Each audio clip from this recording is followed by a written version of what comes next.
ఎవరు? గురువు చెప్తాడు కాబట్టి ఆ గురువే మనకి దైవం, ముందు దైవం అని చెప్పి గురువుకి నమస్కారం చెప్పవలసిన ముందుగా రెండు నమస్కారం గురువుకి చెప్పాలి అనే సాంప్రదాయం మన భారతదేశం. ఈరోజు భారతదేశంలో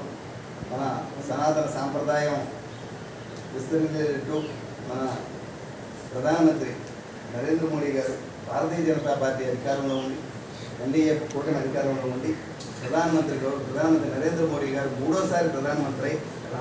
రాముణ్ణి రామ జన్మభూమిలో రాముణ్ణి ప్రతిష్ఠింపజేసి ఈరోజు రామరాజ్యం విస్తరించే విధంగా ఈరోజు రాజ్యపాలన చేస్తున్న సమయంలో, అలాగే మన ఆంధ్రప్రదేశ్లో గౌరవ ముఖ్యమంత్రి చంద్రబాబు నాయుడు గారు, అలాగే ఉప ముఖ్యమంత్రి పవన్ కళ్యాణ్ గారు, మన విద్యాశాఖ మంత్రి లోకేష్ బాబు గారు, ముగ్గురు కూడా పేద బడుగు బలహీన వర్గాలందరినీ జాగ్రత్తగా చూస్తూ వాళ్ళందరికీ మంచి జరిగే విధంగా రాజ్యపాలన చేస్తున్న సమయంలో ఈరోజు ఈ గురు పౌర్ణమి రోజు మన ప్రాంత గురువులైనటువంటి మన ప్రాంతానికి మనకు గురువు కానీ ఆంధ్రప్రదేశ్ రాష్ట్రం అందరికీ కూడా ఆయన సాధు పరిస్థితి అధ్యక్షులు. ఆంధ్రప్రదేశ్ ఎక్కడికి వెళ్ళినా ఆయన్ని ప్రతిరోజు కూడా ఎక్కడ మా ప్రాంతానికి రండి అని పిలుస్తూ, ఎందుకంటే మేము కూడా రాజకీయ నాయకులుగా